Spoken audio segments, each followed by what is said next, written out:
गड्डी मुड़नी है।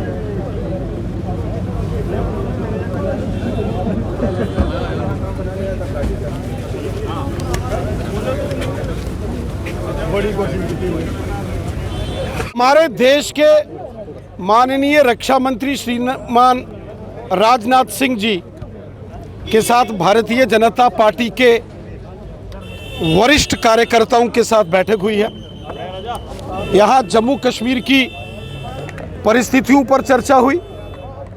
आदरणीय राजनाथ सिंह जी के साथ भारतीय जनता पार्टी कार्यकर्ताओं ने यहाँ की परिस्थितियों के बारे में, यहाँ के प्रशासनिक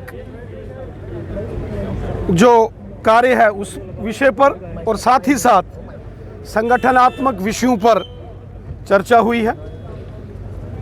आदरणीय राजनाथ सिंह जी जो कि इस वक्त हमारे देश के रक्षा मंत्री हैं, जब वो भारतीय जनता पार्टी के राष्ट्रीय अध्यक्ष थे तो कई बार उनका जम्मू कश्मीर में आना जाना होता था। वो जम्मू कश्मीर के कोने कोने से भली भांति परिचित हैं और अनेक नए और पुराने कार्यकर्ताओं को वो व्यक्तिगत रूप से जानते हैं। इसलिए यहाँ संगठनात्मक विषयों पर भी चर्चा हुई। वहीं जम्मू कश्मीर की सुरक्षा हालात को लेकर भी श्रीमान राजनाथ सिंह जी के साथ चर्चा हुई और साथ ही साथ यहाँ जो प्रशासनिक तंत्र है उस विषय पर भी चर्चा हुई है।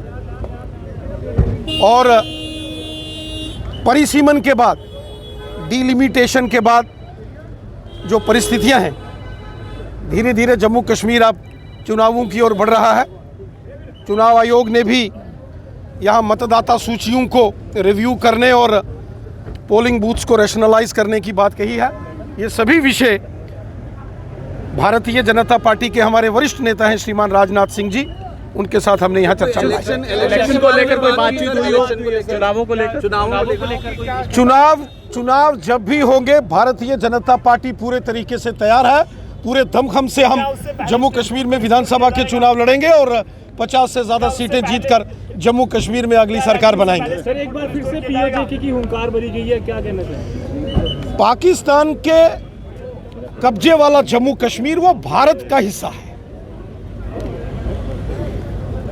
पाकिस्तान के नाजायज कब्जे में, वो चाहे गिलगित बल्टिस्तान है, मीरपुर, कोटली, भिंबर, बाघ, पलंदरी और देवा बटाला है, वो भारत का हिस्सा है। और भारत के संसद का ये यूनानिमस रेजोल्यूशन है कि वो क्षेत्र हम पाकिस्तान से वापस लेंगे।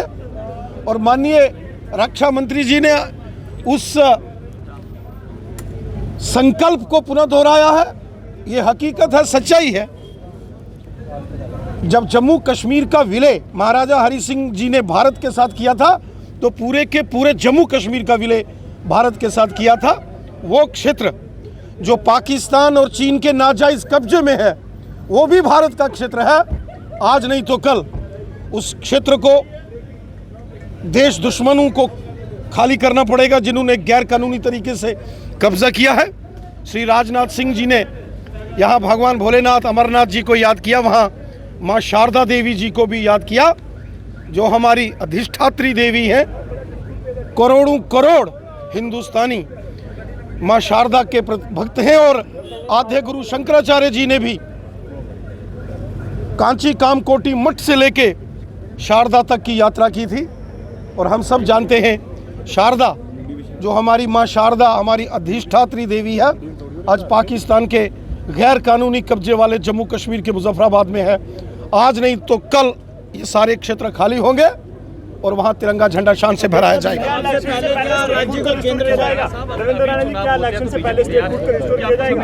भारतीय जनता पार्टी पूरे तरीके से जम्मू कश्मीर में असेंबली चुनावों के लिए तैयार है। हम तो चाहते हैं कल के बजाय चुनाव आज हो। शासित प्रदेश को भारतीय जनता पार्टी पूरी तरीके से तैयार है। आज जम्मू के दौरे पर रक्षा मंत्री राजनाथ सिंह मौजूद थे, जिसमें आपने देखा कि कारगिल के विजय दिवस पर वो उन्होंने शिरकत किया और इसके साथ साथ बीजेपी के हेडक्वार्टर का जिक्र करते हैं तो वहां पर भी एक बड़ी मीटिंग का आयोजन किया गया था, जिसमें आगामी चुनावों को लेकर जो है कहीं ना कहीं जो है वो जो सूत्र हमें बताते हैं कि चर्चा की गई है। और जिस तरह से सुरक्षा व्यवस्था की बात की जाए तो उसके लिहाजे से भी यहाँ पर जो है रिव्यू किया गया है और तमाम बीजेपी के कार्यकर्ताओं का जिक्र करते हैं और जिस तरह से जो सीनियर लीडरशिप थी उनसे चर्चा की है और जिस तरह से भाजपा प्रदेश अध्यक्ष आप सुन रहे थे उनका क्या कुछ कहना था। उन्होंने साफ तौर पर जाहिर कर दिया गया है कि अगर कल चुनाव होते हैं, कल के बजाय अगर आज चुनाव होते हैं तो जीत जो है भारतीय जनता पार्टी की तय है और इस बार जम्मू कश्मीर में बीजेपी ही सरकार बनाएगी। ये तो वक्त ही बताएगा कि कौन सी पार्टी किसके सिर और जीत का सहरा पहना जाएगा, ये तो समय ही बताएगा। मगर अब ये देखने वाला समय होगा कि जो ये चर्चा रही है इसको किस तरह से ज़मीनी सतह पर उतारा जाएगा। ये बड़ी जानकारी जो थी आप तक पहुंचाने की कोशिश कर रहे थे। तब तक के लिए आप बने रहें JK 24/7 के लिए। कैमरा पर्सन दीपक कुमार के साथ अनिल शर्मा की रिपोर्ट। धन्यवाद।